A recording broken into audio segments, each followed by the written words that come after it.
Sometimes I wish I was born in the 40s, 50s, or 60s to have a sublime experience of different ethnic groups coexisting without bitterness or malice.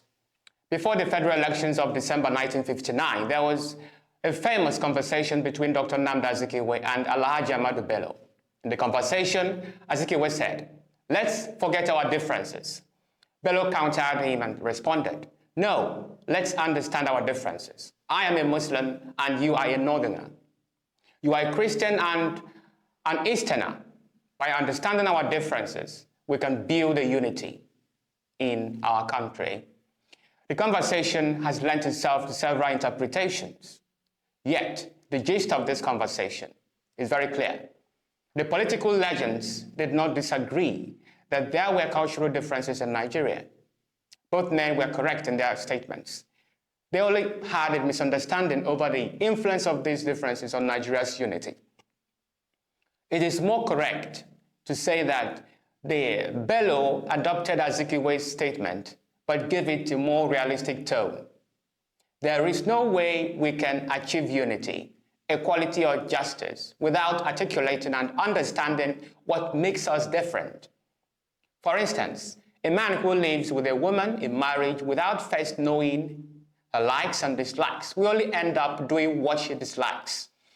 During the colonial times and the period after independence, we read that Nigeria was divided along ethnic lines, especially as regards the political parties. But I can tell you that Nigerians have never been as united as they were during these times. In one interview, late General Samuel Moma, who served as Minister of Science and Technology under General Sani Abacha, was asked to tell about his childhood.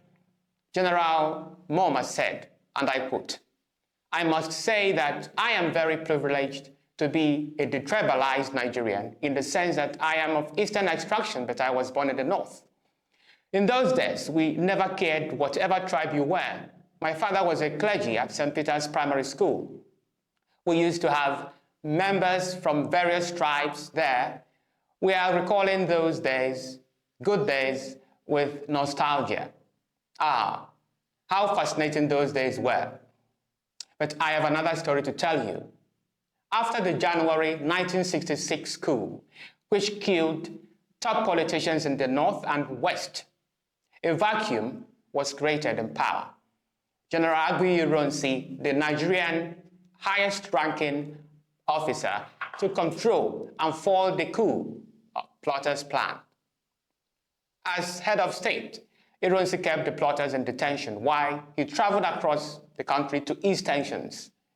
While visiting Ibadan to comfort the people, General Ironsi was ambushed by revenge coup plotters at Government House, where he was staying as a guest of Governor Colonel Adekunle Fajuyi.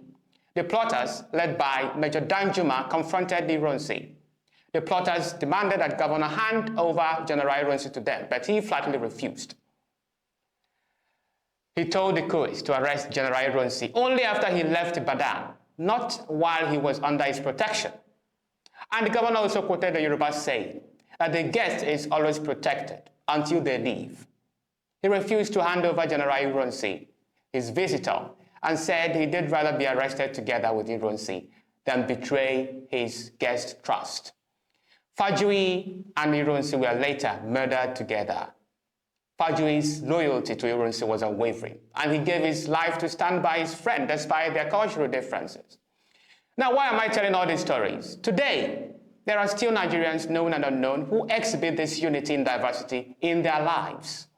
There are still individuals who epitomizes this centripetal force, which is the force pulling everyone together in harmony. Let me even start with the president.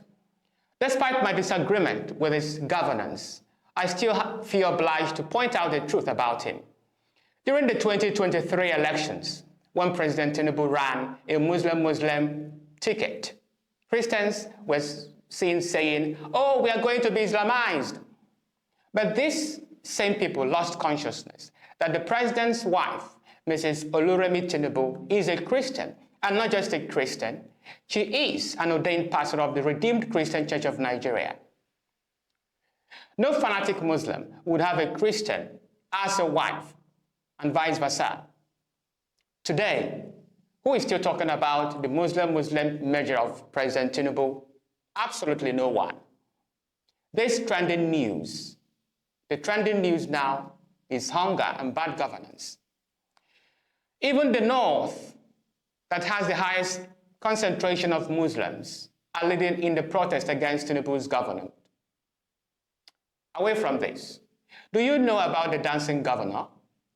All right, let's have some fun.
Oh, I can't stop laughing. I can't stop laughing.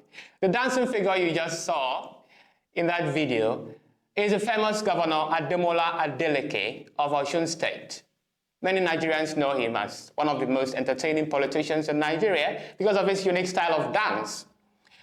But just a few know him beyond that description. To me, Governor Adeleke is another symbol of Nigeria's unity that we must pay attention to. This unity stems from his background. Governor Adeleke comes from a multi-ethnic and multi-religious family. His father, Raje Ayola Adeleke, was a Yoruba Muslim, while his mother, Nina Esther Adeleke, was an Igbo Christian from the old Enugu state. Governor Adeleke's Igbo name is Ifeanyi. He and his siblings had lived for long in Enugu, unable to speak Yoruba, but Igbo, Pidgin, or English. His father built a house in Enugu, but he gave it to an Igbo friend when the Civil War erupted. In their family, there was no discrimination. Everyone was allowed to go to wherever he wanted, the place of worship he wanted. Now let me proceed to a low-profile case. Bolanle Wusiu, a Yoruba woman from Ibadan, is currently trending on social media. Born and raised in Enugu to Yoruba parents, she is a third of 3 sisters. Interestingly, she is the only one with the tribal marks, which were intentionally given to her as a way to identify visibly her Yoruba heritage. Bolanle's 2 older sisters married Igbo men and are still living happily in Igbo land. However, the father was determined to maintain cultural balance by insisting that Bolanle, the youngest, marry a Yoruba man. Bolanle speaks both Igbo and Yoruba fluently. In interviews, she fondly shares her experiences living in the north, in the east, Igbo land. Now, back in Lagos, she runs a food stall at Lapido Market, where her main clients are the Igbo people. She has formed strong bonds with them. Now, look another would-be couple. The lady's name is Faith. Faith, who is an Igala from Benue State, is said to marry an Igbo man. She shared photos of her love journey from secondary school to the university level with a man as their wedding comes in September 2024, where they will be officially declared husband and wife. Many other examples abound of intertribal, interreligious marriages, acting as a mark of unity in Nigeria. At this juncture, I am asking a crucial question. Nigeria's unity, at what cost? If we hold the unity and indissolubility of Nigeria as sacred, what sacrifices are we making to uphold this principle? I am talking to politicians this time because they are the ones using tribe and religion to divide us. Our politicians, what sacrifices are you making to ensure that the indissolubility of Nigeria is hinged not merely on defense of Nigeria's integrity and sovereignty, but on justice, equity, and fairness?